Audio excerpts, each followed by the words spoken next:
Então a gente vai conversar sobre o amor humano e a sexualidade. Então repara que o título, ele já vem trazendo aqui toda a carga do nosso ponto de vista. A partir de que ponto de vista nós vamos abordar essa conversa? Primeiro eu com vocês e depois vocês com as crianças, né? Essa formação toda eu tirei desse livro, né? Ele está traduzido aqui para o espanhol, porque o original dele é em francês. Por favor, fale-me do amor, né? A autora é Inês Pellissier de Rosat. Ela é uma mãe de 5 filhos, casada, filósofa, doutora em filosofia pela Universidade de Sorbonne. E a prática de pesquisa dela é toda nessa área de sexualidade infantil. Ela já tem mais de 11 livros, todos publicados desde 2000, tá? Ela começou a publicar todos nessa área, tá bem? Acho que não tem livro dela em português, não. Eu já vi em inglês, francês, que é o original, né? Muito bem. Então a gente está aqui, né, para, certamente, né, todos muito interessados em saber como falar de sexualidade com os nossos filhos. A gente ouve, né, muitas ideias por aí, mas na hora H mesmo, né, quem aqui não trava? Né? Quem aqui, de fato, na hora H, que a coisa começa a aparecer, não dá aquele frio na barriga e fala, pelo amor de Deus, o que eu faço agora? Então, vamos pensar aqui um pouquinho, né? Para início de qualquer conversa, a gente tem que ter algo muito claro na nossa cabeça, né? E é esse algo muito claro que a gente precisa começar a passar para os nossos filhos desde muito pequenininhos, tá? A preparação para uma conversa, para uma educação da sexualidade, ela começa desde muito cedo, tá? A partir do momento que a gente começa a mostrar para os nossos filhos, né, que eles nasceram de uma história de amor, tá certo? A história de amor dos pais. Então, desde muito pequenininhos, é importante que eles sintam isso, que eles ouçam isso, que eles percebam isso. Nós somos fruto de uma história de amor, da história de amor dos nossos pais. Muito bem. Então, essa história de amor, né, é a origem, é o começo da vida deles. Por que essas crianças nasceram? Porque os pais se amaram. Então, isso, né, é a raiz, é logo o início do início. Então, a gente não pode deixar de comunicar isso desde sempre para os nossos filhos, né? Foi através do amor dos pais que eles receberam a vida. Tá bem? Isso tá claro pra gente? Muito bem. Então aqui agora a gente vai falar um pouquinho sobre o que é o amor, tá? Porque se tudo começa com uma história de amor que gera a vida, a gente precisa ter aqui alguns conceitos, né, antropológicos muito claros. E tudo que eu vou falar aqui vem de uma antropologia que independe de religião, ok? É uma visão que independe de religião, em que em alguns momentos eu até posso e vou fazer aqui alguns parênteses para que aqueles que têm fé, para aqueles que têm uma fé cristã, possam colocar nessa conversa, tá certo? O ponto de vista também da fé, tá? Mas toda essa nossa conversa, ela independe de fé religiosa, ok?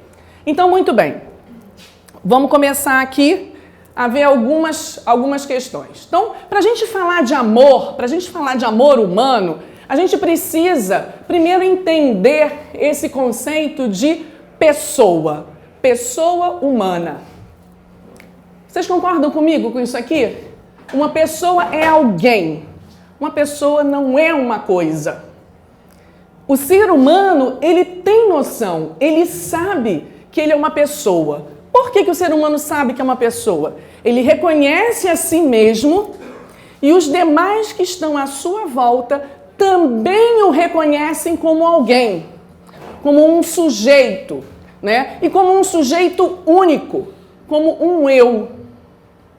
Aqui todos vocês, né, conseguem me reconhecer como pessoa, como um sujeito, né? Alguém que é consciente. Eu sou consciente, eu sou livre e eu tenho a capacidade de atuar por mim mesma. E além disso tudo, infelizmente, brincando agora, eu sou única. Não existem duas Adrianas no mundo. Nunca existiu, nem nunca existirá uma outra Adriana. Então, essa noção de pessoa, a gente olha para uma pessoa e consegue enxergá-la, né? É um ser único, um agente único, sujeito da sua vida, com consciência e atuando livremente. Então, esse é o conceito de pessoa em cima do qual nós vamos trabalhar aqui hoje. Agora, essa pessoa humana, esse sujeito único, livre, consciente e que atua, para que ele possa existir neste mundo, esse sujeito precisa do quê? Ele precisa de um corpo. Tá certo? Sem corpo, como eu vou ser sujeito nesse mundo? Tá certo? Vivemos num mundo material e precisamos de um corpo para poder estar nesse mundo e sermos pessoa nesse mundo. Gente, se vocês tiverem alguma dúvida, vocês podem interromper, tá bem? Então, uma vez que a gente entende o que é pessoa, a gente percebe, né, que a pessoa ela precisa ser tratada como pessoa. Se ela é pessoa, eu vou tratar a pessoa como pessoa e não como uma coisa e nem como um animal. Vocês conseguem perceber que nós somos muito distintos de uma coisa? Nós somos muito distintos também dos animais? Então, a atitude devida a uma pessoa é uma atitude de respeito pelo simples fato dela ser pessoa. Então, eu respeito uma pessoa humana, por quê? Porque ela é pessoa. Não, mas você precisa respeitar este senhor aqui porque ele é velhinho. Não, eu não preciso respeitar o velhinho porque ele é velhinho. Eu preciso respeitar o velhinho por quê? Porque ele é pessoa. Ah, não, mas você precisa respeitar as mulheres. Não, eu não preciso respeitar essa fulana porque ela é mulher. Eu preciso respeitar essa fulana por quê? Porque ela é pessoa. Ah, você precisa respeitar esse cicrano aqui porque ele é judeu. Porque ele é judeu, ele merece respeito? Muito antes disso, ele merece respeito porque ele é o quê? Ele é pessoa. Tá certo? Então, esse é um conceito que a gente precisa trabalhar e começar a trabalhar desde muito cedo com os nossos filhos. O respeito ao outro é devido não pela sua idade, não pela sua condição social, não pela sua raça, não pelas suas crenças. O respeito ao outro é devido por quê? Porque ele é pessoa humana. Ele é único, ele é irrepetível. Ele é livre, ele é consciente e ele atua nesse mundo. E ele é como eu, que também sou pessoa e que também mereço esse respeito pelo simples fato de ser pessoa. Ok? Muito bem. Muito bem. E a criança? A criança é pessoa humana? É. a criança é pessoa humana, tá? Acontece que a criança é uma pessoa humana pronta? Não. Por quê? O que falta na criança para que ela seja uma pessoa humana completa? A plena consciência de quem ela é. Nós, pais, é que vamos formando, através da educação, essa consciência, essa percepção de que eles são pessoas. Então, as crianças não são mini adultos, não são mini pessoas, elas são pessoas em formação. E por isso merecem tratamento e respeito como crianças. Eu devo respeitar uma criança pelo simples fato... Ué, mudou? Aconteceu? Pelo simples fato dela ser criança. Alô? Então, a gente sabe, a criança necessita ser conduzida até a idade adulta e tem direito a uma educação adequada. Tratar uma criança como adulto, eu não estou respeitando uma criança. Tá certo? Até aqui tudo bem? Ai, gente, eu tô nervosa falando de filosofia, a pessoa não está acostumada com essas coisas. Então, a gente já... Vamos repetir aqui, né? Já falamos, a pessoa precisa ser tratada como pessoa, não como uma coisa nem como um animal. A atitude devida a uma pessoa é uma atitude de respeito pelo simples fato. Acho que eu voltei ou andei para frente? Acho que voltou. Eu voltei, desculpa. Agora, dentro dessa, né, essa pessoa humana que precisa de um corpo para poder estar nesse mundo, né, e ser uma pessoa nesse mundo, eu faço essa pergunta para vocês, né? O corpo, então, dentro dessa visão, é uma coisa minha ou é uma parte integrante de mim? O corpo é meu ou o corpo sou eu? Então, isso aqui é algo muito profundo, que a gente precisa parar para pensar nas nossas vidas, antes de querer comunicar e conversar qualquer coisa com os nossos filhos. Eu enxergo o meu corpo como uma coisa? Ou eu dou valor ao meu corpo e entendo que o meu corpo sou eu? O meu corpo faz parte do meu ser pessoa, que é o meu corpo que me permite ser pessoa num mundo material. Nós temos aqui o mundo das ideias, dos pensamentos. Por mais que eu esteja ali paralisada, né? Meus pensamentos ocorrem, minhas ideias, meus sentimentos, tá certo? Agora, para que tudo isso possa ser traduzido num mundo material, eu preciso de quê? Eu preciso de um corpo. Então, isso aqui é essencial, né? Tinha muita coisa que eu podia polemizar, mas também nem vou polemizar porque está gravando, depois vai ficar por aí. Tudo que eu disser hoje poderá ser usado contra a minha pessoa, né? Então, pensando isso, né? Meu corpo é meu ou meu corpo sou eu? Muito bem. A educação sexual que daremos aos nossos filhos dependerá justamente desse nosso conceito de corpo. A dignidade do corpo participa da dignidade da pessoa humana. Se a pessoa humana, ela tem uma dignidade, ela merece um respeito pelo simples fato de ser pessoa, se o meu corpo é parte integrante do meu ser pessoa, esse corpo também tem, então, o quê? Uma dignidade. E uma alta dignidade. Por quê? Porque ele é o corpo de uma pessoa humana. O corpo não pode ser utilizado como coisa.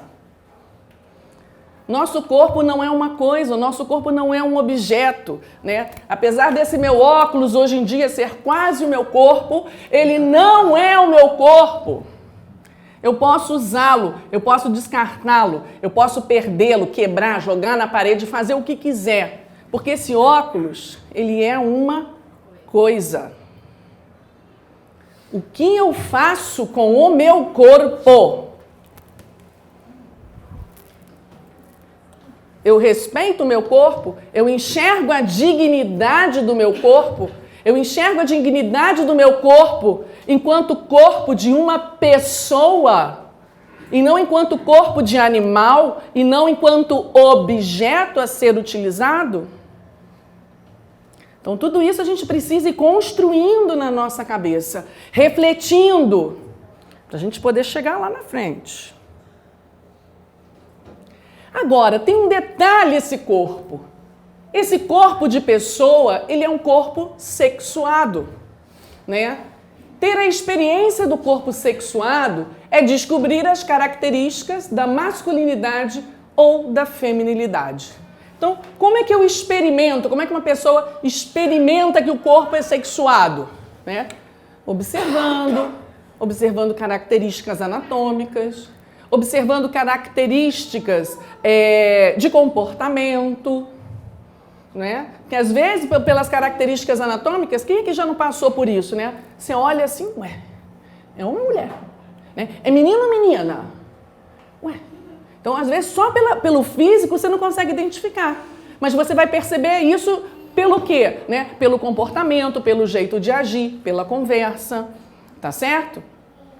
Então, é fácil da gente no mundo ir percebendo características que mostram que o corpo é sexuado, que o corpo da pessoa humana, ou ele é um corpo masculino, ou ele é um corpo feminino. E isso a gente entra aqui, gente, numa coisa muito linda. A questão da sexualidade, ela é muito linda. E se a gente para pensar e para se aprofundar, a gente fica arrepiado, cara. Então, a partir do momento que eu me percebo feminina, que eu me percebo com um corpo feminino, que eu me percebo uma mulher, eu acabo que me vejo o quê? Solitária. Não unicamente na qualidade de ser um ser individual, porque eu já sei que eu sou um indivíduo, eu já sei que eu sou uma pessoa, mas eu me descubro sozinha, por quê? Porque eu percebo que existe um outro corpo que me complementa. Existe um outro corpo que complementa o meu corpo.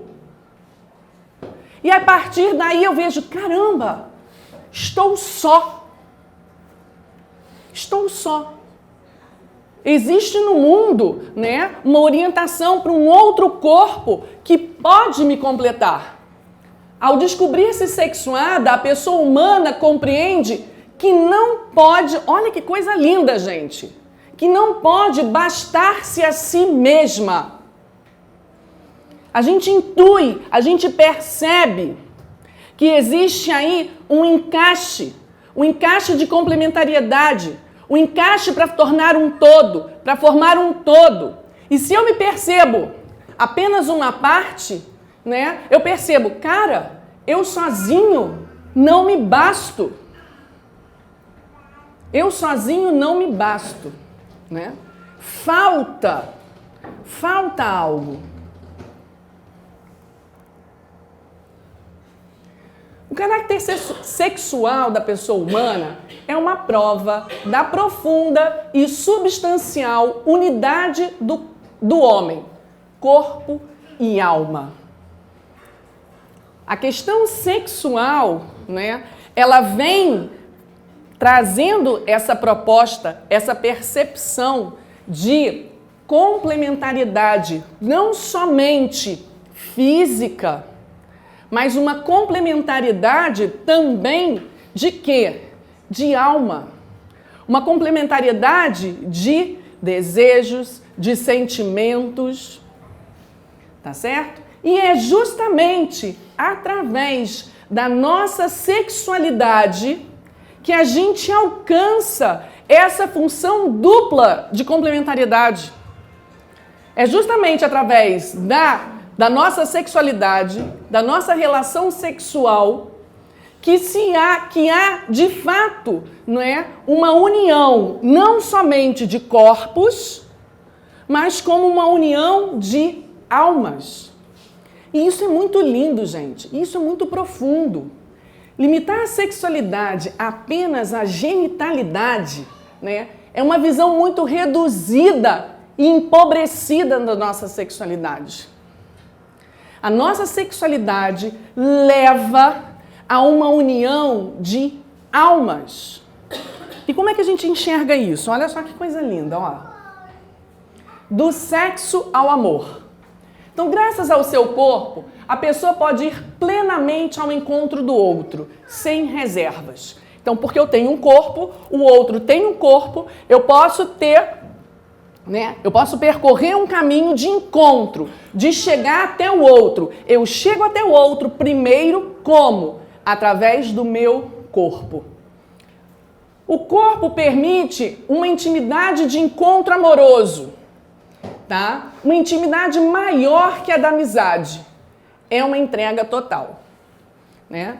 Você tem uma amizade profunda, né? E a amizade acabou aí, né? E de repente, para uma determinada pessoa, você acaba desenvolvendo uma amizade tão profunda, né? Uma proximidade tão grande, uma atração tão grande que os corpos se atraem. Os corpos se atraem. E os corpos desejam se entregar um ao outro. E quando as palavras não bastam para demonstrar o amor, o que começa a falar? O próprio corpo fala. O próprio corpo fala. E aí, então, essa união dos corpos concretiza a união das almas. Então, o encontro amoroso, a partir do momento que você encontra uma pessoa, se identifica com aquela pessoa, né, se encanta por ela, percebe que as suas ideias, né, estão ali muito compatíveis, que todos os valores que ela tem estão compatíveis com seus valores, né, que te gera essa admiração. A gente acaba saindo, né, desse mundo das palavras, desse mundo dessa admiração, e isso vai passando o quê? Para o nosso corpo. A gente acaba querendo essa pessoa aqui, olha, pra gente. E tem uma hora, né, que essas palavras não bastam para mostrar tudo que eu sinto por ela. Todo o meu desejo de me entregar, de estar com essa pessoa. E aí o nosso corpo fala. E ele fala através dessa relação sexual. Então essa relação sexual, ela vem trazer o quê? Ela vem fazer esse coroamento de entrega, esse coroamento dessa união. Então não é simplesmente uma união física. Não é simplesmente uma união física, tá bem? Dentro desta entrega, então, tão grande, desta comunhão entre duas pessoas, se rompe a solidão. Então se percebe, não estou só, eu tenho um outro aqui comigo. Um outro que me complementa no meu corpo e na minha alma. Então daí nasce essa alegria do amor. Daí eu vejo de verdade o quanto eu amo. Um amor platônico, né, entre homem e mulher, sem uma relação sexual saudável, não é um amor. Um amor entre homem e mulher é um amor que une as almas, mas também une os corpos, tá bem? O que aconteceu, gente? Esse microfone... Mas por quê? Oi? Ah, pode ser isso? Pode. Agora já melhorou. Então eu vou falar com o microfone assim, ó. Acho que tá, agora melhorou. Alô? Então, um maior conhecimento da pessoa humana, uma maior consciência da sua dignidade, nos ajudarão a dar uma educação sexual integral aos nossos filhos. Então, estou fazendo um resumo aqui dessa primeira parte, tá bem?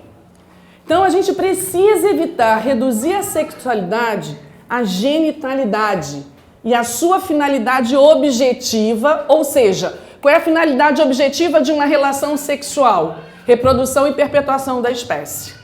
Isso é muito pouco. Isso é muito pouco, tá?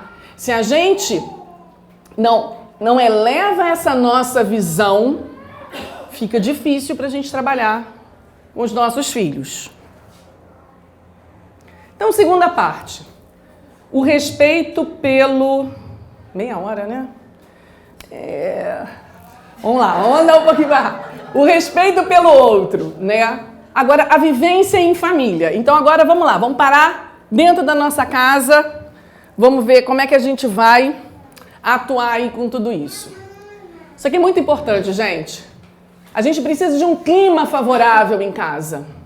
Uma relação conjugal saudável é, sem dúvida, o laço mais importante em uma família.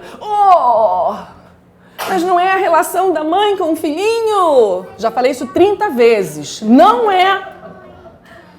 Se a gente quer filhinho feliz, se a gente quer filhinho saudável, se a gente quer todo bem para o nosso filhinho, a gente tem que olhar primeiro para quem? Para o maridinho que está do nosso lado, para a mulherzinha que está do nosso lado. Se o nosso olhar vai em primeiro lugar, se a nossa atenção, se o nosso coração vai em primeiro lugar para os nossos filhos, tristes dos nossos filhos. A relação conjugal, a relação do casal é o fundamento para a felicidade de uma família. E não adianta só a questão, eu acho ele muito lindo, eu respeito muito. Se a relação sexual do casal não está bem, a família não vai bem. Então, mais um ponto para a gente pensar. Mais um ponto para a gente avaliar. Antes de querer conversar qualquer coisa com o filho, prestar atenção nisso. Olha aqui, gente. Para uma criança acreditar no amor, é preciso que ela saiba que seus pais se amam. Essa é a primeira referência de amor que uma criança tem. Antes do próprio amor que elas sintam do pai e da mãe por ela, a primeira referência de amor é o amor entre os pais. Tá bom? Então, é preciso presenciar para uma criança. Como é que uma criança pequenininha percebe que os pais se amam? Né? Gestos de carinho. Então, desde muito cedo, as crianças precisam perceber gestos de carinho. Olhar, toque, né? Sorrisos, delicadezas. Tudo isso vai acontecendo e vai mostrando para os nossos filhos, nossa, como o papai e mamãe se amam. Aí eu pergunto aqui, se a relação sexual não anda bem, quem é que trata o outro com carinho dentro de casa? Sinto muito, não trata. Não brota carinho, não brota afeto, se não há uma relação sexual em casa saudável. Então, voltei para esse ponto. Atenção. A criança aprende o que é o amor, sendo amada, se sentindo amada e observando como seus pais se amam. Então, ela precisa ser amada, mas ela precisa perceber, de fato, eu tenho que garantir, né? Meu filho está realmente se sentindo amado? Eu amo, mas ele se sente amado? E aí a gente entra, vou fazer um parênteses muito rápido, né? Na questão, por exemplo, quando a gente trabalha, dos limites, da autonomia. Se eu castro meu filho, se eu não deixo ele fazer nada, se eu faço tudo por ele, a percepção dele é a de que ele não é amado. Tá bem? Fecho parênteses. Então, a criança só vai entender o que é o amor se ela de fato for amada, se ela se sentir amada e precisa dessas três coisas, hein, gente? E se ela observa, se ela vê que seus pais se amam. Se falta uma dessas três, a ideia de amor para a criança fica capenga. Dentro ainda desse clima favorável, é importante que a criança saiba que este amor é anterior à própria existência dela, tá? Mesmo que isso, em princípio, desagrade a criança devido à sua natureza egocêntrica. Ai, mamãe, você me ama? Amo. Ai, mamãe, você me ama muito? Amo. Mas eu amei primeiro o papai. Eu amo primeiro o papai, por quê? Porque eu amei primeiro o papai. Antes de você existir, eu já amava o papai. E o papai vice-versa. A criança precisa, desde muito cedo, ter essa noção. Ela veio desse amor. E não esse amor existe por ela. É o contrário. Ela existe por conta desse amor. E a criança que é egocêntrica, ela quer ser de fato o centro. Eles puxam isso para eles. Mas a gente precisa tirar, né? Quantas vezes, não sei se vocês já perceberam, dependendo da idade da criança, né? Quando o pai vai abraçar a mãe, o que a criança faz? Entra no meio, sai. Eu que quero, né? A mãe vai lá, vai fazer um carinho no pai. Mãe, eu! Né? Isso é o quê? É o egocentrismo dela. Não, esses dois existem por mim, não amor. Você existe por nós, tá? E isso tem que ficar muito claro para eles desde muito cedo. E aí eles precisam ir aprendendo a aceitar que os pais saem juntos sem ela. Mas como vocês vão sair sem a gente? Sem mim? Eu que sou o rei, não é? Que os pais precisam falar a sós em casa, tá? Que os pais dormem num quarto sozinhos, sem eles. A gente precisa ir construindo, tá? Mesmo que a gente faça isso. Vocês vão ver, pode chegar na adolescência, né? Muitas vezes acontece numa casa aí que eu conheço, os adolescentes, né? O casal sai todo final de semana, um dia, só os dois. Pô, mas não vai levar a gente? Eu falo, não, ué. Vou sair com teu pai, quero sair com teu pai. Ai, mas que coisa chata. Vai sair só você e ele? Isso é maravilhoso, meu filho. Você que me atrapalha aqui, sai fora. Né? Tem a hora de sair a família e tem a hora de sair o casal. E a criança precisa ir percebendo isso desde muito cedo, né? E isso só faz bem para ela, né? Porque é isso que faz, nossa, né? Como o papai dá atenção para a mamãe, como a mamãe dá atenção para o papai, como a mamãe é importante para o papai. Porque o papai larga tudo para ficar com a mamãe, né? E o contrário, como o papai é importante para a mamãe me larga para ficar com o papai. Então, camarada, realmente o papai é algo muito importante. E aí entra um aspecto aqui que a gente vai comentar dentro desse clima familiar, que é o pudor dos pais. O que é pudor, tá? Hoje em dia, né, a gente tem uma troca de, uma inversão de percepção e um desconhecimento, muitas vezes, de determinados termos, né, com preconceitos que a gente já... Mas vamos entender aqui. O que é o pudor? Pudor é uma atitude espontânea da pessoa, tá? Que manifesta, através do seu corpo, um temor e uma rejeição ao fato de que a sua própria intimidade apareça à luz do dia. Nós somos pessoa, nós temos um corpo, e nós, enquanto pessoa de corpo e de alma, temos uma intimidade. Os nossos sentimentos estão na nossa intimidade. Os nossos desejos estão na nossa intimidade. Algumas partes do nosso corpo estão na nossa intimidade. O que é o pudor? A partir do momento que eu percebo que algo muito íntimo meu vem se revelar, eu acabo tendo uma reação de quê? De proteger essa intimidade. Tá certo? Então, muitas vezes, digamos, no início de namoro, numa paquera, você tá ali, você não quer mostrar que você tá interessado e tal, e aí você, quando, né, você percebe que, putz, ele percebeu que eu tô interessada. Nossa, por que você ficou tão vermelha? Né? Pudor, né? Putz, isso aqui era uma intimidade, era uma coisa minha, e agora ele descobriu, uau! Né? Tremi, fiquei ali nervosa. Isso é pudor. O pudor tanto acontece de uma intimidade de alma, de sentimentos, de desejos, como também o pudor em relação a determinadas partes do nosso corpo, que são partes da nossa intimidade. Não é isso? Então o pudor, ele gera uma reação. Estou andando no meio da rua, de repente bate o vento, levanta a minha saia. Ah, que maravilha! Ai, caramba!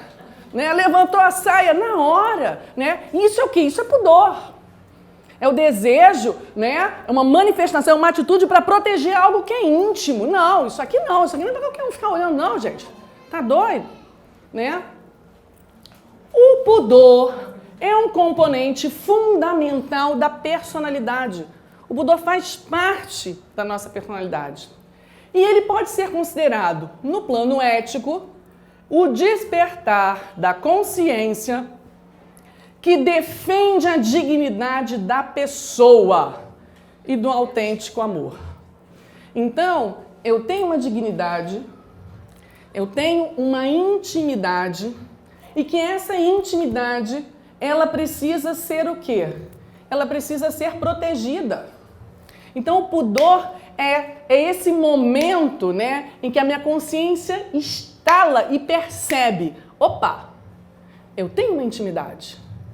Isso aqui é para mim, ou para aquelas pessoas com as quais ou com aquela pessoa com a qual eu quero compartilhar. E eu quero entregar isso. De resto, não interessa mais ninguém. Tá bem? Então, o pudor, se bem orientado, se bem trabalhado, ele é algo muito positivo. Mas, se mal trabalhado, se mal orientado, ele vira uma doença. Tá certo? E aí chega a pergunta, né? Mamãe, de onde vêm os bebês? Como eu nasci? Papai, como você e mamãe fizeram para eu nascer? Porque eu já ouvi falar alguma coisa. E aí? O que a gente faz? Oba! Perguntou! Não estava esperando isso! Não sabia a hora! Ai, meu Deus, finalmente! Estou aqui feliz da vida que eu vou ter que ter essa conversa. Quem reage dessa forma? Ninguém. Né? Alguém aqui já foi perguntado nesse sentido?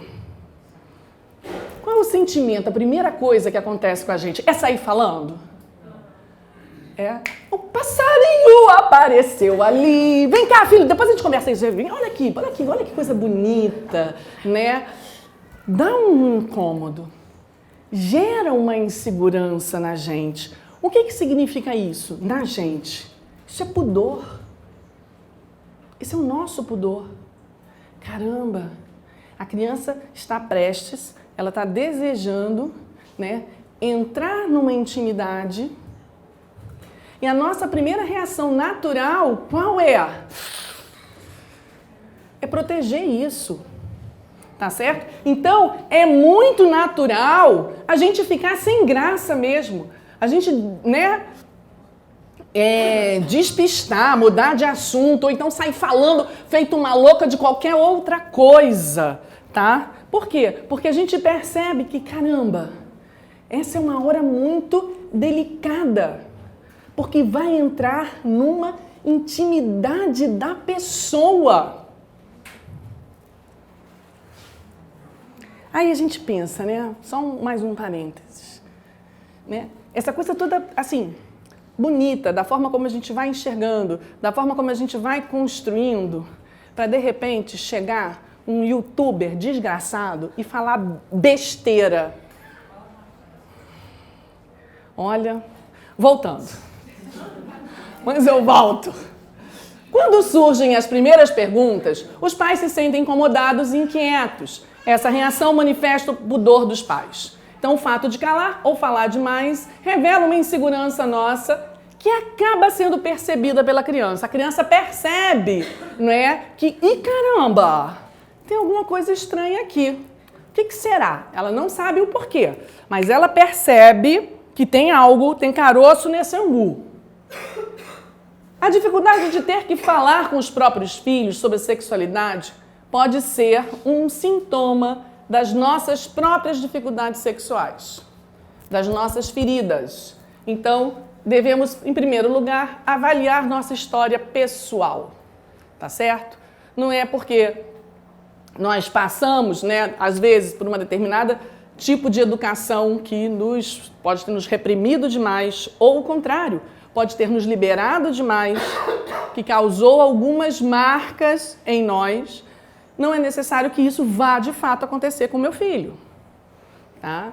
Então, isso aqui é para a gente se olhar, né, e tentar ajustar isso. Então, isso aqui é algo muito claro, gente. A gente deve conversar com os nossos filhos. A gente precisa conversar com os nossos filhos. Não adianta a gente querer fugir, disfarçar, deixar para depois, tá? Quando chega o momento das perguntas, é o momento da gente conversar. Mas existem formas de conversar. Existem etapas para essa conversa, tá bem? Então é isso que a gente vai ver aqui. Agora, devemos tomar cuidado. O remédio para um pudor doentio, né? Se o pudor ele é mal direcionado, né? Não é o silêncio e nem o impudor. Tá? Então, muitas vezes a gente, não vou falar nada, vou fingir que nada existe, toco o bonde, uma hora vai acontecer, né? Ou o contrário, né? Vou sair falando tudo. Vou sair falando tudo. Aqui não vai ter repressão nenhuma. Aqui é tudo. Opa! É um adulto para eu poder falar tudo? Tem capacidade de internalizar e de perceber tudo o que eu vou falar como se eu estivesse falando para um adulto? Não. É uma criança e merece o respeito de ser tratada como criança. Então, com criança, a gente conversa, sim, sobre sexualidade, mas respeitando o momento em que essa criança está no seu espectro da infância. Tá bem? Então, é impudor, tá? É falta de pudor, é falta de consciência de que existe uma intimidade na pessoa, usar uma linguagem técnica que suprime o mistério do amor, a fim de suprimir a vergonha. Isso acaba por desvalorizar a sexualidade. Me perguntou, então eu já saí falando logo. Aqui não tem essa, é óvulo, espermatozoide, é pênis, é vagina e pronto, falei. Seu filho tem 4 anos, é isso? Tá? É isso? Você usando uma linguagem técnica, biológica, você desvalorizou totalmente o que é a sexualidade. A gente está construindo aqui. A sexualidade é muito além do que biologia. E aí eu vou falar para o meu filho de biologia. Outra coisa também que impudor, né? Exibição do corpo dos pais, tratando a nudez como algo banal, como se fosse somente corpo, tá? Aqui não é uma questão apenas de estar nu ou vestido, é uma questão de exibicionismo e entregar-se aos olhares. O que eu estou querendo dizer com isso, tá? Uma mãe que está com um bebezinho e que vai amamentar o seu filho. Ai, não, ninguém pode ver, não sei. Tá? A criança vê a mãe amamentando, vê, né, o peito da mãe ali e tal. A mãe está exibindo? Não, ela está amamentando. Tá certo? É lógico, eu não vou no meio da rua, vou ficar... Não, estou dentro de casa. Eu preciso ficar com esses pudores todos? Vai revelar a minha intimidade? Não, não é isso. O que a gente está falando aqui é essa questão de uma exibição pela exibição. De um não dar valor a algo, tá certo? Que é muito importante, que é a nossa intimidade, que precisa ser guardada, que precisa ser protegida. Se a criança não cresce aprendendo esse valor da intimidade, como é que na adolescência ela vai ter esse valor? Se ela cresce percebendo que, não, meu corpo foi feito para andar se exibindo, mesmo que seja somente dentro de casa, por que que depois, na hora que entram cargas hormonais tremendas, eu não vou andar me exibindo por aí, tá? Então, gente, isso aqui não é uma imposição, não é nada. Isso aqui são observações, tá bom? Que foram sendo feitas e cada um vai refletindo e vai confrontando com a sua realidade familiar, tá bom? Sabendo que o impudor, ou seja, tanto essa linguagem técnica em cima da criança, como essa exibição constante de corpo nu pode agredir e ferir uma criança mesmo sem a intenção dos pais. Mesmo com a melhor das intenções. Tá certo? 9 horas. Quando a criança chega à fase de descobrir a diferença dos sexos e passa a olhar com curiosidade os genitais de forma separada da totalidade do corpo, é chegado o momento de mostrar mais reservas em atenção à sensibilidade e à imaginação das crianças. Então vamos lá. Não, eu nunca ando pelado na frente dos meus filhos. Nunca. Gente, né? Um pouco de noção. A criança pequena, ela não tem maldade. Ela não enxerga ali partes do seu corpo. Ela te enxerga como um todo. Ela enxerga o irmãozinho pequenininho ou irmãozinho maior como um todo. Tá certo? Mas quando chega um momento em que ela começa a identificar, que parte é essa aqui? Deixa eu pegar. Deixa eu ver o que é isso. Opa! Tá na hora da gente começar a criar, de fato, uma reserva, uma proteção. Porque essa é uma forma da gente proteger a nossa criança. A nossa criança. Tá bom? Então, se eu não me engano, eu acho que mais à frente tem a questão lá do banho entre as crianças, né? A mesma coisa, pequenininho, cara, 4 filhos, enfia todo mundo no chuveiro, vambora, toma banho. Não pode ficar pelado. Não, tá todo mundo ali. No momento em que, né, as partes íntimas viram motivo de gracinha, brincadeira, piadinha, querer mexer, opa, tá na hora. Isso é uma parte íntima, isso é da sua intimidade. Só quem pode mexer agora é você e a mamãe. Ou você e o papai. Ninguém mexe. Isso é algo muito importante. Isso é algo de muito valor. Se eu não ensino isso para as crianças desde muito pequenas, como elas vão aprender a defender a sua intimidade? Qualquer um pode ver, qualquer um pode tocar, né? Ainda mais no mundo de hoje, ainda por cima, né? Os riscos, os ataques que as nossas crianças podem sofrer são tremendos. E se a gente não ajuda, né, elas a criarem determinadas, né, barreiras e proteções, a gente está se arriscando muito.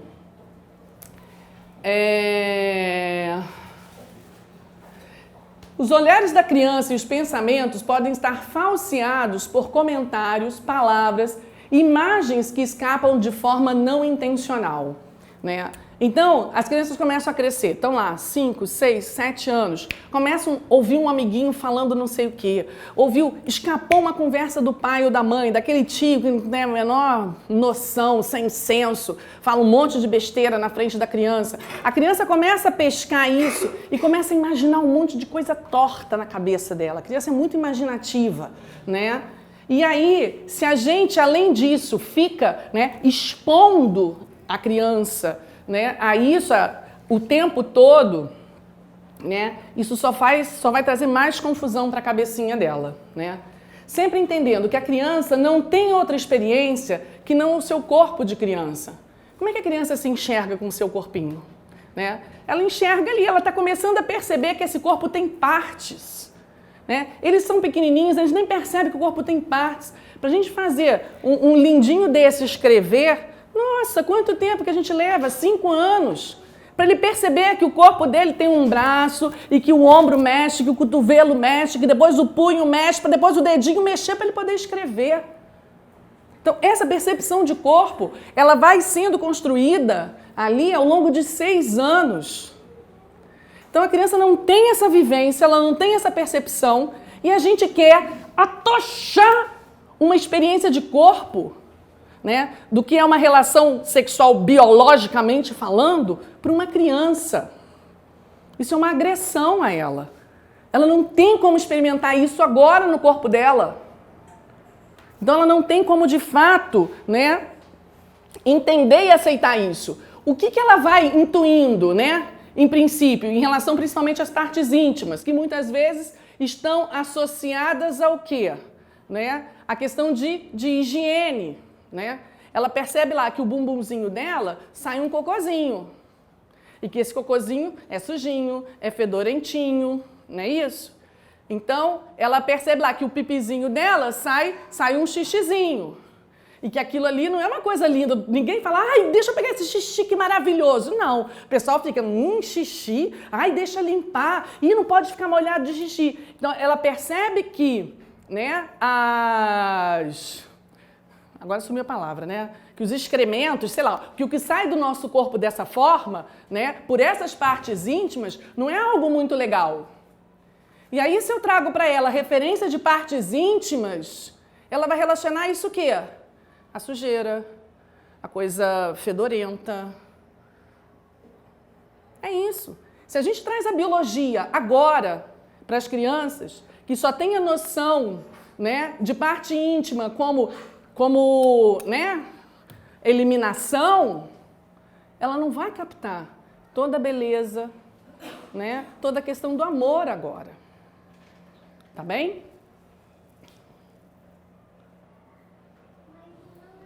O não compartilhar a nudez dos pais com os filhos, tá? Ou seja, eu mostro para o meu filho que eu tenho uma reserva, que há algo em mim que ele não acessa, que existe em mim uma intimidade e que por isso, né, como a criança modela a gente, ela vai começar a fazer isso com ela também. Isso também ajuda a trazer um distanciamento. E psicologicamente faz com que a criança vá percebendo o papel dela de criança. Tem coisas que meus pais não compartilham comigo. Por quê? Porque eu sou criança. Eu não sou como eles. Tem coisas que eles se reservam só a eles. Por quê? Muitas vezes a gente não fala, isso é coisa de adulto. Papai e mamãe, por que vocês dormem juntos naquela cama e eu tenho que dormir aqui sozinho? Porque nós somos adultos. O dia que você crescer, for adulto, casar, for uma mamãe, for um papai, vocês vão dormir numa cama juntos. Isso não é coisa de criança. Então, a criança precisa perceber, né, que nessas questões ligadas à sexualidade, isso é coisa de adulto. Isso é coisa de papai e mamãe, não é coisa de criança. E como o meu corpo, como a minha intimidade está relacionada a isso, é importante que elas tenham, né, esse marco físico, né, de proteção. A nudez compartilhada dos pais com os filhos não parece criar maior intimidade entre eles, porque muitas vezes, né, com a melhor das intenções, né, essa nudez compartilhada, o pai acredita, não, isso vai gerar mais intimidade, ele vai ficar mais meu amigo, vai confiar mais em mim, né? Não, isso cria uma confusão de papéis, tá? E além disso, pode gerar um mal-estar tremendo na criança, porque a criança pode se sentir incomodada, tá? E não ter como falar, não saber se expressar e manifestar esse incômodo. Então a criança nasce e desenvolve uma projeção intuitiva. Isso também é um outro aspecto, né? A criança, ela se projeta enquanto adulto, né? Ela fica imaginando, ela queria ser, à medida que eles crescem, né? Elas querem ser como adulto, elas querem ser respeitadas como um adulto. E muitas vezes, né, eu vi isso é um exemplo que tem no livro, né? A criança que fala, papai, por que quando a vovó está aqui em casa você não anda pelado? Se a vovó não está em casa, anda peladão. Agora quando a vovó... Por quê? A pessoa da vovó merece um respeito e eu não mereço esse respeito? Tá? Vamos pensar nisso, tá, gente? Só pensar. Papel da roupa na nossa cultura, tá? Usamos roupas para proteger-nos, né, das intempéries, usamos roupas para proteger as nossas partes íntimas de olhares indiscretos e também, mais do que nunca, usamos roupas para nos comunicar. Tá certo? Se eu chego aqui toda descabelada, com uma roupa toda desgrenhada, né, o que eu estou comunicando aqui? Eu sou louca. Né? Eu sou louca.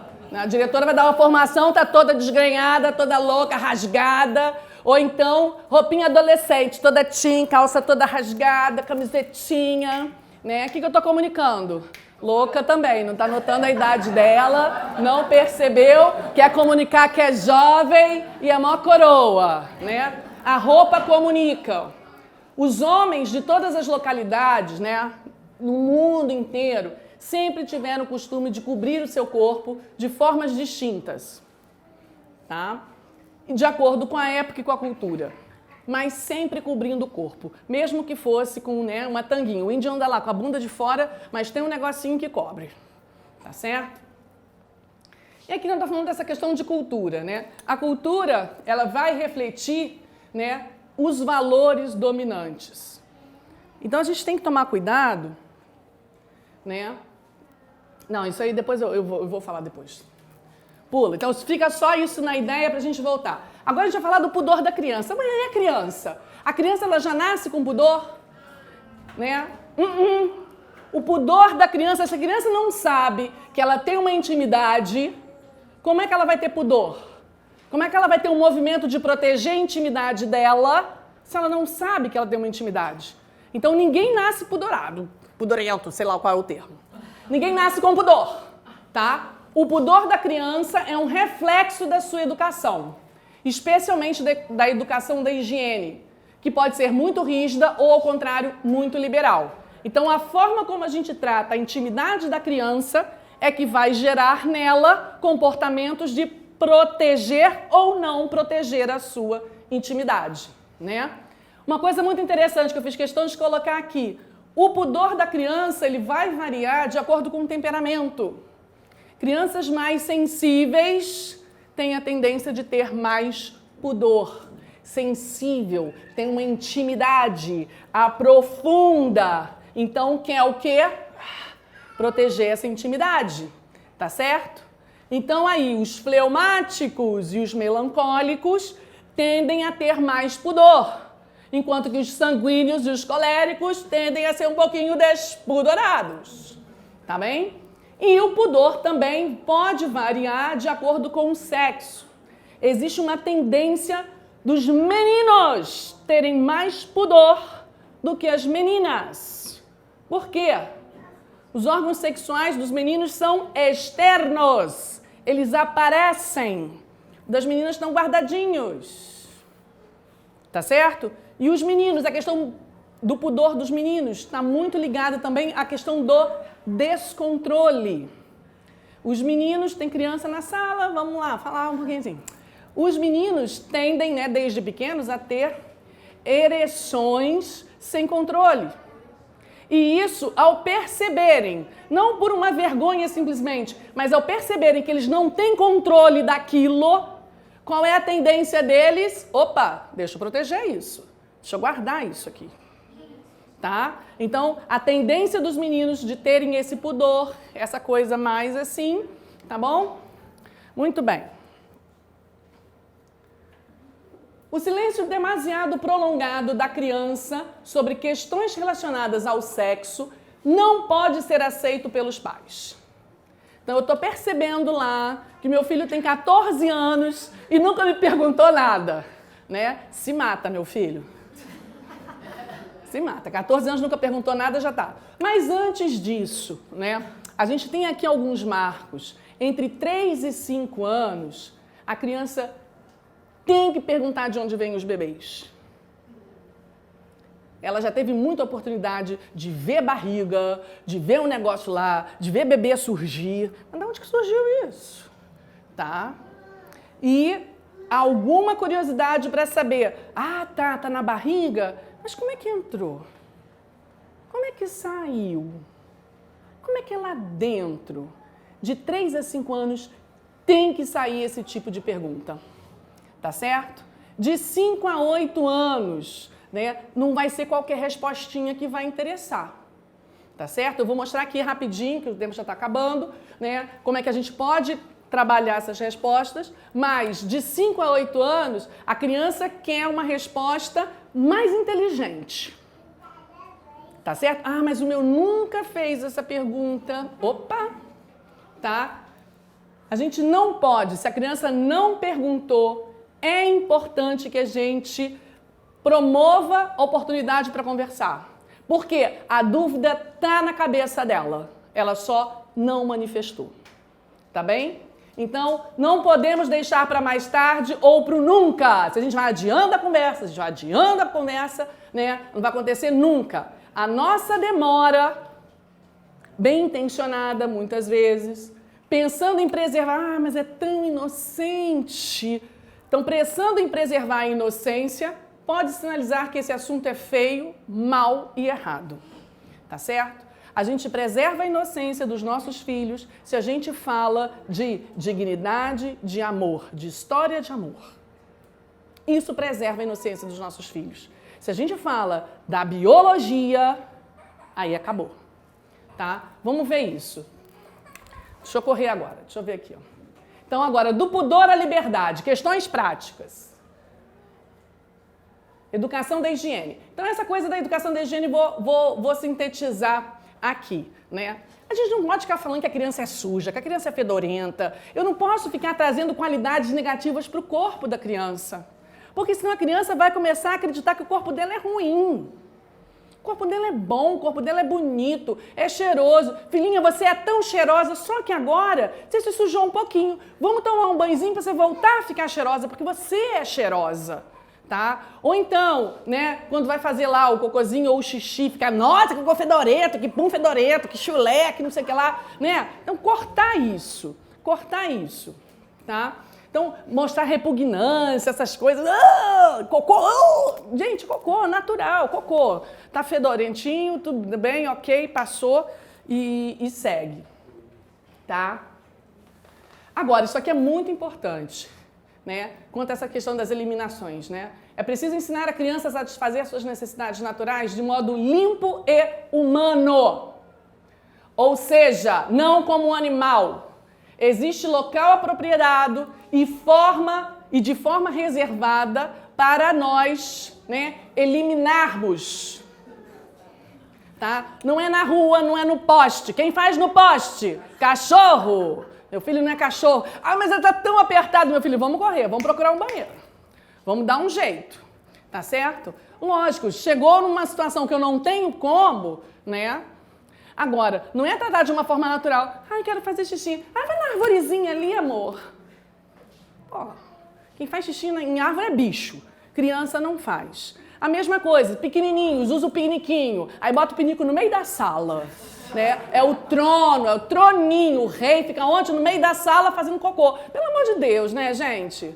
Né? Então, mostrar, isso é uma coisa da sua intimidade. Vamos lá, no banheirinho, não tem problema nenhum. Roupas. Então, voltando aqui para aquele parênteses lá que eu fiz da roupa, né? Principalmente com as nossas meninas. A gente precisa ter atenção e cuidado. A moda, a nossa cultura, hoje em dia, o que ela quer empurrar pra gente? Que as meninas sejam mini mulheres. As meninas com 4, 5 anos, já com saltinho, roupinha de mulher, só que menor. Elas não são mulheres, elas são meninas, tá certo? E essas mini mulheres que estão aparecendo aí, se ainda forem mini mulheres de classe, mas não, gente, convenhamos, né? A moda, né, hoje em dia, objetifica a mulher, torna o corpo da mulher uma coisa, algo a ser consumido. Então, muito cuidado com a roupa que a gente usa e a roupa com que nossos filhos usam, porque a roupa comunica. Se eu boto uma roupa onde eu quero que me olhem, estou me exibindo, me tratem como coisa. É isso que minha filha está aprendendo. Ah, legal. É, realmente, olha, como todo mundo olha para a mamãe, como todo mundo admira a mamãe. Parênteses, admira uma vírgula. Ninguém admira a mulher pelada. A mulher pelada, quem olha e bate palma é porque quer consumir. Não respeita a dignidade. Admira-se. O que é admirável? Os valores da mulher. A mulher tem uma beleza que pode ser perfeitamente admirada, coberta. Não precisa estar de burca, mas não precisa estar pelada. São os valores, são a dignidade da mulher que realmente atraem os olhares e a admiração. Mulher pelada só atrai desejo de ser consumida. Então, não tenho a menor pudor de falar isso aqui para vocês. Vocês sabem que eu penso assim mesmo. Quem quiser pensar diferente, ok. Sem problemas nenhum. Tá certo? Mas andar com decote por aqui, com uma saia aqui, né? Com um biquíni sabe Deus como na praia. Você está querendo o quê? Ser admirada pelos seus valores? O que você está mostrando para tua filha? Isso mesmo, filhinha. Anda peladinha, vai todo mundo te olhar para te consumir, feito um objeto. Você não é um objeto, você tem dignidade, você tem valor.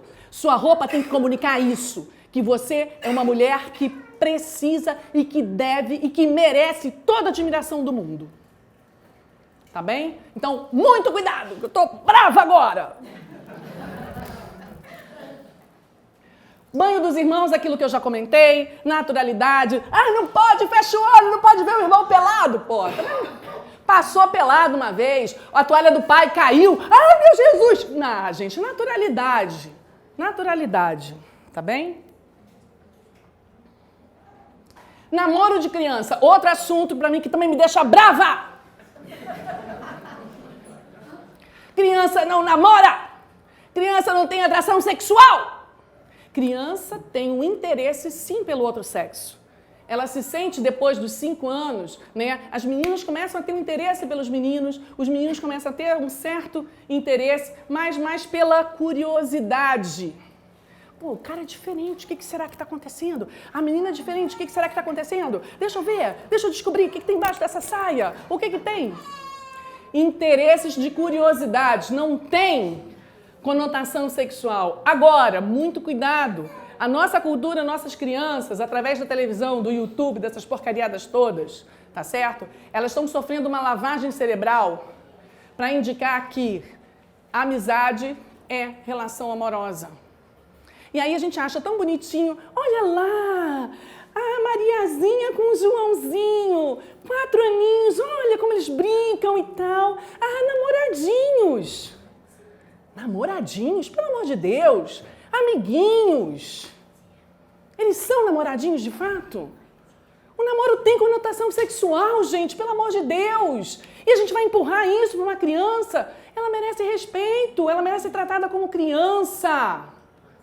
Não está namorando, não distorce as coisas. É amigo. Mamãe, o fulano lá da escola, não, aqui na escola não vai ter, né? O fulano lá do play, ele quis me dar um beijo na boca. A criança de 7 anos. O meu amiguinho de 10, lá no play, ele quis me dar um beijo na boca. Ele falou que quer ser meu namorado. Filha, você já é adulta? Adultos beijam na boca. Ainda não tem noção do que é adolescente, tá? E a gente pula essas, tá? Adultos é que beijam na boca. Né? Adultos que querem se casar, ou que se casam. Papai e mamãe é que beijam na boca. Você ainda é criança. Criança, então dá os motivos, não é simplesmente não pode beijar na boca, proibido beijar na boca, beijar na boca é uma coisa muito feia. Opa, beijar na boca é muito feio? Nada disso. Beijar na boca é muito bom, beijar na boca é muito bonito, quando se é adulto, casado. Ok? Então, vamos tomar cuidado com esse papo de namoro. Criança não namora, criança tem amigos. A criança que se toca, né? A criança que se toca ainda não tem uma experiência de fato sexual. Eles não têm uma capacidade de imaginação, tá? E nem de percepção corporal para ter uma experiência sexual, tá certo? Ela sente ali algum prazer, mas não é de fato um prazer sexual. Então a criança que se tocou ali, ou por uma curiosidade, ou por um momento de ansiedade pelo qual ela passa, tá certo? Meu filho, tira a mão daí, garoto. Não é assim que você fala quando ela enfia o dedo no nariz? Tira a mão desse nariz. Então, tira a mão daí e acabou. Tá certo? Agora, vamos lá, no que interessa. As curiosidades e os porquês. Pela observação das mães grávidas, chega-se a pergunta sobre a origem dos bebês, né? O que a mamãe tem na barriga, como o bebê entrou na barriga, como o bebê sai da barriga. E aí a criança, gente, ela imagina todo tipo de coisa, né? Tem vários relatos que o umbigo é um botão, que aí eu abro o botão e o bebê sai. Ou então o bebê sai pela boca, a mãe faz... e o bebê sai. Tudo isso passa pela cabeça das crianças, coisas impossíveis. Você não tem a capacidade de imaginar, a criança imagina. Uma forma daquele bebê ter entrado e a forma do bebê sair, tá certo? E aí é preciso, então, tá? Quando vem essa pergunta, a primeira coisa é a gente entender qual é a experiência subjetiva que a criança tem e qual é o contexto da criança. É aquela velha piadinha, né? O filho pergunta para o pai, pai, o que é sexo? O pai sai respondendo tudo e aí o filho ali chocado fala, pai, é porque aqui está perguntando sexo masculino ou feminino. Aí você, putz, né? Então, antes de responder qualquer pergunta, entende em que momento meu filho está, que tipo de experiência ele tem. Tá? Se é pequenininho, a gente já sabe. Agora, se tem 7, 8 anos, né? Peraí, ele já pode ter ouvido algumas coisas na escola, ele já pode ter visto alguma coisa no YouTube. Eu tenho que tentar entender que universo é esse para eu poder adequar a minha resposta. Tá bem? Então, as respostas adequadas não devem ser muito abstratas, tá? Nem sair do contexto da idade da criança, tá? A criança de 3 a 5 anos não tem a experiência de como será o seu corpo na adolescência nem na fase adulta. Então não adianta trazer biologia. A criança não vive isso, ela não tem essa experiência. Então, corta a biologia aqui, total. Os pais não podem se apoiar nessa experiência, uma vez que essa experiência não existe. Isso fica para depois. Nessa idade de inocência, a criança está pronta a maravilhar-se, a desfrutar da beleza da vida e da natureza. Tudo é lindo, a borboleta é linda, a minhoca é bonita, a pedra tem valor, a folha tem valor, tudo na natureza tem valor, né? As crianças elas recebem com alegria e simplicidade também tudo que os pais dizem, né? Nessa idade, a gente falou, é verdade. Eles não contestam, por mais que seja mirabolante a resposta que a gente dê, por mais que pareça incongruente, né, que às vezes a gente dá muita resposta incongruente em outros assuntos, eles acreditam. Eles vão na nossa onda. E o outro detalhe, o terceiro detalhe, o coração da criança é muito sensível, é muito puro, né? E com essa sensibilidade, com essa pureza, a criança é capaz de surpreender a gente. Ela é capaz de se abrir, né, a realidades muito elevadas, que é essa realidade do amor, essa realidade que nos transcende, que é maior do que nós. Não tem como explicar o amor para o meu filho. A simplicidade e inocência do coração deles é capaz, sim, de atingir a realidade do amor, mas não atinge a realidade biológica. E muitas vezes a gente se ferra porque a gente faz o contrário. A gente se apoia, né, na segurança da biologia. Então, em geral, as perguntas são feitas às mães nessa fase de 3 a 5 anos. Por quê? Porque a mãe tem que estar próxima. É a mãe que está ali, né, a maior parte do tempo, tá? Mas sempre, então a mãe é que vai responder, né? Mas sempre que a criança se dirigir naturalmente para o pai, se o pai quiser, ele pode responder.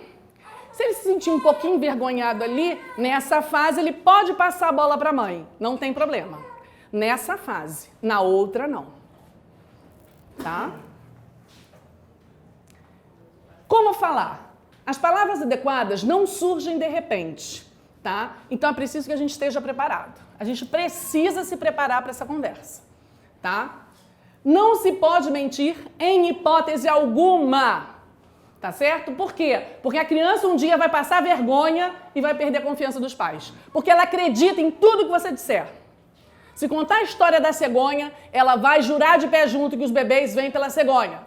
Aí ela vai chegar na escola, vai falar que a criancinha chegou pelo bico da cegonha, o amigo vai ridicularizar e vai falar, não chegou nada. Saiu lá, ó, daquele lugar. Né? Passou vergonha, tomou um choque e nós perdemos toda a credibilidade com a mentira. Tá? Agora, o fato de dizermos a verdade não atentará contra a inocência da criança, mas irá tranquilizá-la sobre sua própria existência. Aumentará a sua alegria de viver. Então, ai Adriana, tá confuso isso. Como é que eu falo a verdade? Eu não posso mentir. Eu tenho que ter a noção do corpo dele, da experiência dele, mas eu também não posso usar a biologia.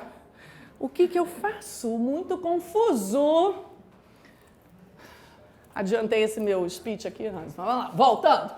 O descobrimento da natureza e das leis que regem é muito positivo e constitui uma espécie de preparação remota para a educação sexual. Estar na natureza com os nossos filhos, fazer com que os nossos filhos percebam essa grandeza, ajuda nessa conversa. Através da natureza, a criança aprende a admirar a vida, a dar valor à vida, a ver beleza e a ver bondade. Agora, cuidado com a observação da natureza. A reprodução dos animais deve ser apresentada no contexto do mundo animal. Reprodução de animais nada tem a ver com reprodução de pessoas. Animais cruzam. Animais não têm relação sexual. Relação sexual envolve o quê? União de corpos e alma. Relação sexual envolve amor. Por mais que meu cachorrinho me ame, ele não tem relação sexual com a cachorrinha. Ele cruza. Tá certo? Então, nós não podemos botar no mesmo nível a relação sexual humana e um cruzamento de animais.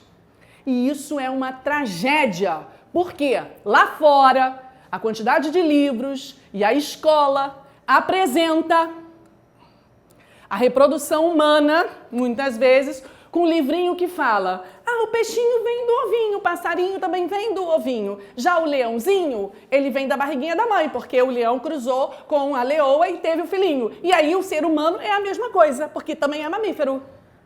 Ai, que lindo! O ser humano também é um bichinho. Não é, gente. A gente não pode aceitar isso. Muito cuidado com os livrinhos que a gente usa, tá? Para ajudar na nossa conversa. Eu recomendo o livro Zero para ajudar a conversa agora. Tá certo? Porque os livros ou vão pelo caminho dos animais ou vão pela biologia. Pênis, vagina, espermatozoide, óvulo, penetração e mais sei lá o quê. Tá certo? Então, nessa fase, livro zero. Natureza, observação. E viu lá que, de repente, sei lá, deu a sorte de ver um bichinho nascendo. Ih, que interessante, viu o bichinho nascendo. Perguntou alguma coisa? Não perguntou. Ih, você viu que nasceu? E que interessante, né? Abriu um buraquinho ali e o filhotinho nasceu. Poxa, que legal. E acabou. Observação da natureza. A gente nunca pode colocar relação sexual no nível de um cruzamento animal. Tá certo? Nós somos pessoas, temos dignidade e temos amor. Então, como revelar aos nossos filhos, né, toda essa verdade, esse mistério de amor que une as pessoas, até o ponto delas se entregarem uma a outra para sempre? Então, não trata de dizer que é um mistério, olha, eu vou te revelar um mistério aqui. Não, né? Isso é um mistério porque isso é muito grande, né? Isso supera a gente, né? Então, primeira coisa, né? A gente precisa ter um clima de confiança, né? E um clima de intimidade. Quando a gente vai conversar e dar uma resposta como essa, né, a criança precisa se sentir segura, né, mas ela precisa perceber que essa é uma conversa que é realmente diferente, que é uma conversa de intimidade ali. É a mamãe comigo, né? Entendendo isso, a gente está prestes a revelar para eles algo muito lindo, né? Uma relação de amor. Então, para isso, a gente pode usar e deve usar uma linguagem analógica. O que é uma linguagem analógica? Usamos a analogia para explicar uma realidade ainda desconhecida, comparando com uma outra que já conhecem. Então, eu quero explicar uma realidade que eles não conhecem e vou usar de uma realidade que eles conhecem. Então, por exemplo, 3 aninhos, né? Começou a falar lá da barriga. Ah, e o bebê? Como é que tá? Ah, não, ó, aqui dentro da barriga da mamãe é como um bercinho. O bebê está no bercinho, está guardadinho, está seguro, está protegido, está quentinho dentro desse bercinho. A criança sabe o que é um berço. Ela tem a noção do que é um berço. Tá? Mamãe, e nesse berço tem grade? É como se fosse um berço, né? Ele é, de fato, bem protegido. A gente não vai falar que é um berço, é como se fosse, tá? Também tem gente, né, que fala um ninho. Ah, é um ninhozinho onde o bebê está. Ah, tá bem. Outra analogia que a gente pode usar, que é a analogia da semente, tá certo? A semente, eles desde pequenininhos na escola, eles vêm, plantam, cresce, né? Aí a árvore cresce, dá frutos, né? Já começa a intuir. Então, como é que foi parar aí na barriga? Não, porque a mamãe tem uma sementinha, o papai tem uma sementinha, essas sementinhas se encontram, se unem e se convertem num bebê. Para uma criança de 3 a 5 anos, deu, não precisa explicar mais nada. Ela já vai se sentir satisfeita com isso. Ela já entendeu. O bebê vem de quem? Da mãe e do pai. De um encontro da mãe e do pai. E acabou, não precisa ir mais além. Daqui a pouco eles vão querer um pouco mais além. Mas agora é isso, né? Aí se chega na parte, né? Se eles chegam ainda nessa idade, né? A perguntar, mas como é que o bebê sai? Ah, tem um caminho. Tem um caminho especial no corpo da mamãe para que o bebê possa sair. Acabou. 3 a 5 anos, dificilmente... Cadê esse caminho? Eu quero ver esse caminho. Como é que é? Eu posso entrar nesse caminho? Então, não vai. A resposta que a gente dá com segurança, ele está ali, né? Olha, existe... Ah, tá bom, caminho. Mas esse caminho vai dar onde? Por onde exatamente vai sair? É pela boca? Não é pela boca, a gente sabe que não. Não, olha, embaixo da barriga da mamãe tem uma portinha, tem uma aberturazinha que o bebê pode sair por essa abertura. Ah, tá bom, tá bom. Se tá bom, tá bom. Não empurra a coisa que a criança não quer saber.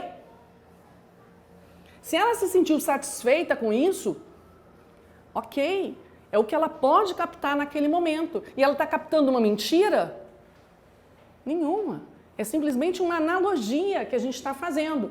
E aí a gente pode comentar, olha, esse caminho é um caminho muito importante. Esse caminho é um caminho frágil, que ele deve ser protegido. A gente tem que proteger. Tá? E à medida que eles vão tendo curiosidade, né, a gente vai aprofundando.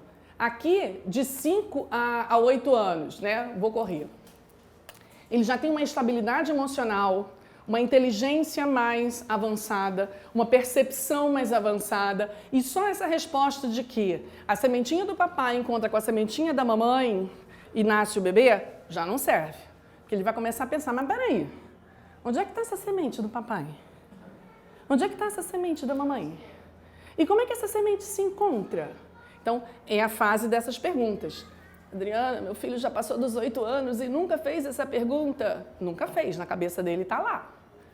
Tá bem? Agora, é uma fase onde eles ainda confundem sonho com realidade. É uma fase que eles ainda têm muita imaginação. É uma fase que eles se identificam muito com os pais, né? É a fase em que eles têm consciência de que seu corpo é sexuado, né? Que existe um outro com um corpo, com um sexo diferente do dele. Aí essa coisa, os interesses, que eles começam a se interessar mais pela curiosidade, né? Os meninos começam a se exibir um pouco mais para as meninas. Agora, o fato de se perceber, né, já depois dos 5 anos, realmente um menino e uma menina, não é intuitivo eles perceberem que vai haver ali que aquilo ali pode promover um encontro de corpos. Isso não é intuitivo, tá bem? Então, eles vão começar a questionar isso um pouco mais. E sabendo que, além dos próprios questionamentos, né, das suas próprias observações, tem a porcariada do que eles ouvem, né, e do que eles veem. Outdoor na rua. Meu filho não assiste nada em casa. Ok. Vocês já viram os outdoors na rua? Praticamente, só que na Avenida das Américas tem pelo menos uns 3 outdoors que é relação sexual de roupa. E outras é que é quase sem roupa. Tá lá, na cara deles. Tá? Então, isso entra. Então, nessa idade dos 5 aos 8 anos, quem deve falar? A mãe deve falar com a filha e o pai deve falar com o filho. Tá certo? Intimidade, 1 a 1. Ah, mas eu tenho 2 filhos, eles são gêmeos. Ok, um primeiro, depois o outro. Tá certo? Estamos falando de intimidade, não é para o público em geral. Não, eu e mamãe vamos conversar com você. Não, 1 a 1. Aqui eu chamo a atenção um pouco mais da conversa do pai com o filho. Por quê? Tá? A presença do pai é muito importante porque a figura masculina para o menino, ele acalma mais o menino do que a figura da mãe. Né? Essas preocupações, ele começa a perceber que essa preocupação tem a ver com a masculinidade dele. Então é importante que seja o pai a falar, tá certo? Então é o pai que vai tirar, né? Vai satisfazer as suas curiosidades. E aí, olha, é o próprio pai, enquanto homem, que ensina o seu filho a respeitar o seu próprio corpo e a respeitar o corpo do outro. Ah, pai, mas eu queria ver melhor como é que era esse negócio das meninas. Meu filho, isso é uma intimidade das meninas. Isso não é para você ficar olhando. Isso não é para você querer ficar levantando a saia das meninas na escola. E a gente sabe que até bem pouco tempo atrás era o contrário, né? A gente tinha muito pai, porque aqui eu acredito que isso não aconteça de verdade, né? Que incentivava, sim, o menino chegar na escola e levantar a saia das meninas, para ver calcinha de menina. Às vezes tem muito tio, atenção aos tios, tá? Muito tio querendo se fazer de amigão, de legalzão, de bacanão. Aquele tio solteiro que não tem filho, que não tem responsabilidade com nada, tá? Chega e fala no ouvido do teu filho. Aí, tu já viu quantas calcinhas lá na tua escola? Isso existe, gente. Já levantou quantas saias de menina? Já passou a mão na bunda de quantas meninas? Isso não é coisa do passado não, tá, gente? Isso acontece. Tá? Então, nós aqui que temos, né, estamos buscando, que temos outros valores, né, a gente precisa estar atento e orientar bem os nossos filhos. Então, é de agora que eles aprendem a se respeitar e a respeitar o outro, tá? E outra coisa, o respeito começa na qualidade da linguagem, principalmente dos meninos. Onde é que a gente vê mais criança falando palavrão? Né? Menino. Aquele tio, vai lá, chama de filho da puta. Vai lá, pode chamar. Gente, isso é agressão, né? É uma agressão para quem fala e para quem ouve. E o pai tem que estar atento a isso. O pai tem que conversar sobre isso com o filho, tá bem? Então, nessa idade de 5 a 8 anos, nada de grosseria, nada de piadas com conotações sexuais, tá? Eu já vi, tá, pai de menino nessa faixa etária virando pro filho e falando, olha lá, ó, aquela gostosa ali passando. Tá? Então, muita atenção nisso. Ah, não, mas aí, não, tá gravando, eu não vou falar não. Não, porque aí meu filho pode virar outra coisa e não sei o quê. Ele pode virar um mal educado, um grosseirão mesmo, um insensível à pessoa humana, tá? É isso que ele pode virar se a gente, desde essa fase, a gente não cuida disso, não tem atenção para isso, tá? Ainda, 5 a 8, ainda não é hora de explicar a biologia. Não, a 5 a 8 não é a hora de pênis, vagina, óvulo, espermatozoide, isso e aquilo outro. Não é ainda a hora disso, tá? A gente mantém a analogia da semente, tá bem? Não esquecendo, não é só o papai que tem semente, mamãe e papai têm sementes que se unem, tá? Mas aí ele pergunta, mas e aí, como é que essas sementes se encontram?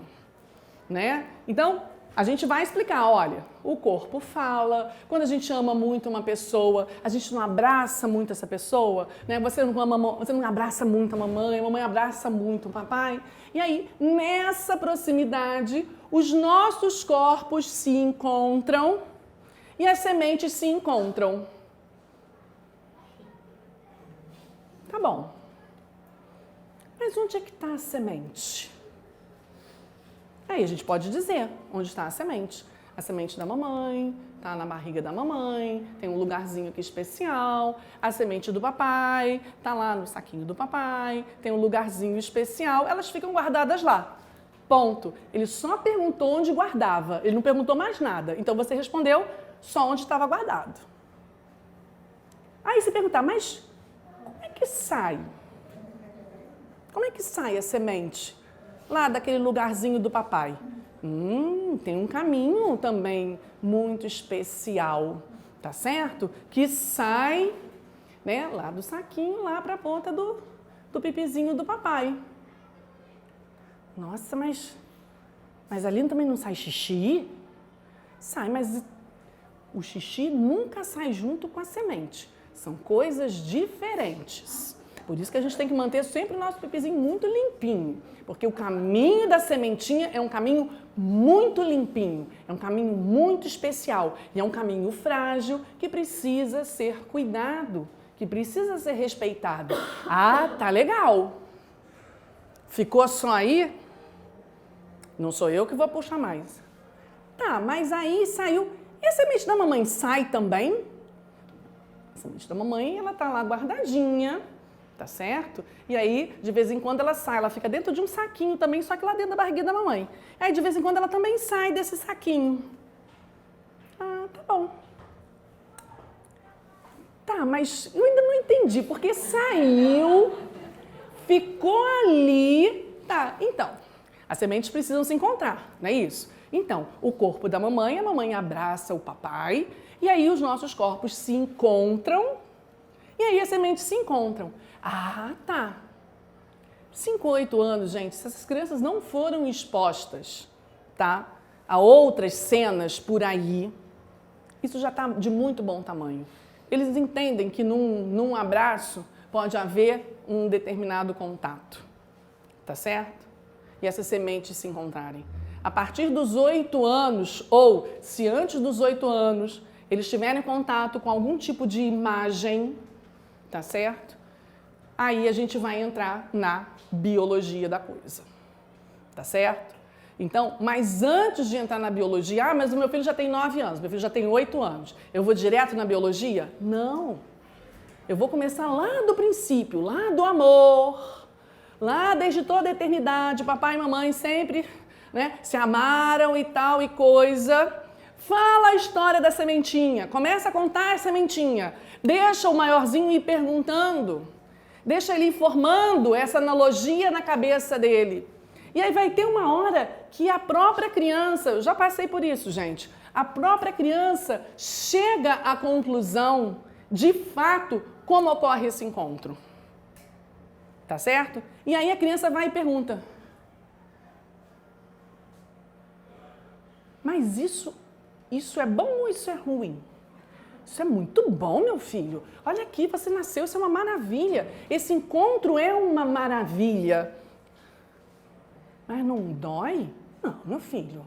Tá? A gente vai respondendo a partir dos 8 anos, né, na biologia. Aí sim, a partir de 8 anos, a gente pode sim ter um livro, né, que ilustre um pouco, mas depois de toda a nossa conversa, de toda a analogia, de um coração estar tranquilo, do coração da criança estar tranquilo, já intuindo, entendendo. Se a gente não passa por isso, gente, a reação, em geral, quando a gente vai principalmente direto para a biologia, não falou do amor, não fez essa analogia, não deixou a criança expandir o coração, a reação da criança é uma reação de nojo. A percepção de corpo que ela tem, dos órgãos sexuais, é eliminação.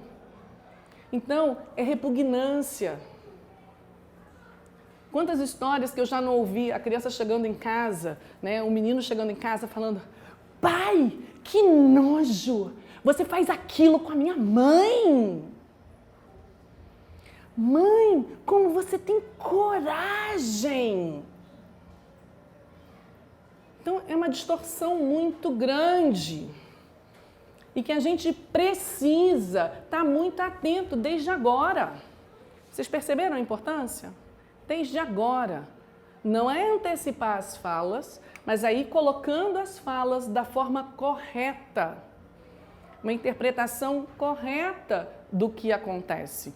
E aí, para não deixar vocês assim também num vácuo, eu vou preparar, tá? Um material por escrito, tá? Dando modelos dessas conversas, tá certo? Modelo de conversa de 3 a 5, modelo de conversa de 5 a 8, modelo de conversa a partir dos 8. E aí, cada um vai se encaixando. Então, todos os tipos de perguntas que podem surgir para cada uma dessas fases, tá certo? Que analogias que a gente pode criar e como que a gente entra depois da analogia com a biologia. Tá certo, gente? Deixa eu ver se eu tinha mais 400 coisas. Acabou. Fala.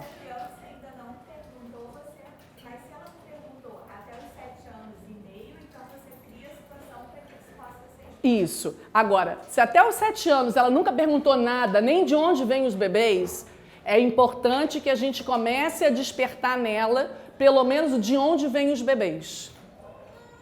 Tá certo? Você já viu aquela barriguinha? Tem um bebezinho ali. Olha que legal. Dá a oportunidade da criança perguntar: ué, mas como é que esse bebê entrou aí? Cria oportunidades. Se até os 5 anos ela nunca perguntou, gente, ela tem essa dúvida. Ela só não externalizou. Então você deu a oportunidade, ela não perguntou, aí você vai, vem cá, você sabe de onde veio esse bebê? E aí só um parênteses muito importante, todo mundo saiu, mas aí depois eu falo também. Aí a gente vai pegar um viés de religião, ok? Porque dentro dessa conversa toda, quem tem uma fé católica, também é hora de falar de quê? De Deus. Que a mãe e o pai, essa história de amor, esse filho que vem, esse encontro de sementes, tá? Vem do quê? Também é um reflexo do amor que Deus tem por nós. E que nesse momento em que as sementes se encontram, tá certo? Deus nos dá uma alma. Deus nos dá um espírito. Tá certo? Então, para nós católicos, também é um momento, né, da gente transcender essa questão sexual. Tá certo? Sai simplesmente do nível, né, corporal, união de almas, mas tem aí também o quê? Uma união com Deus. Tá? Porque é através disso que Deus... Então, desde pequenininhos, para os católicos, nós podemos dizer, olha, de onde vêm os bebês? Os bebês vêm de Deus. Vêm do amor de Deus. Deus sonha com os bebês. Deus sonha com cada pessoa. E aí, Ele escolhe um papai e uma mamãe para cuidar desse bebê. Então, Deus sempre sonhou com você. Deus sempre te quis. Deus sempre quis que você viesse ao mundo. E aí Deus escolheu quem? Papai e mamãe para cuidar de você. Porque você é um filho de Deus. Tá certo? Então, nessa hora também é importante que a gente coloque esse papel de Deus criador. E esse papel de Deus que cria o nosso espírito. Papai e mamãe colaboram com a sementinha. Mas o nosso espírito vem de Deus. Foi Ele que nos criou, foi Ele que desejou você muito antes do papai e da mamãe. muito antes de papai e mamãe te amarem, Deus amava você. Tá bom, gente? Então, muito bem. Falei demais, briguei demais. E aí, eu estou disponível. Quem quiser ainda perguntar alguma coisa, a gente pode conversar. Adriana, olha só, por exemplo, eu tenho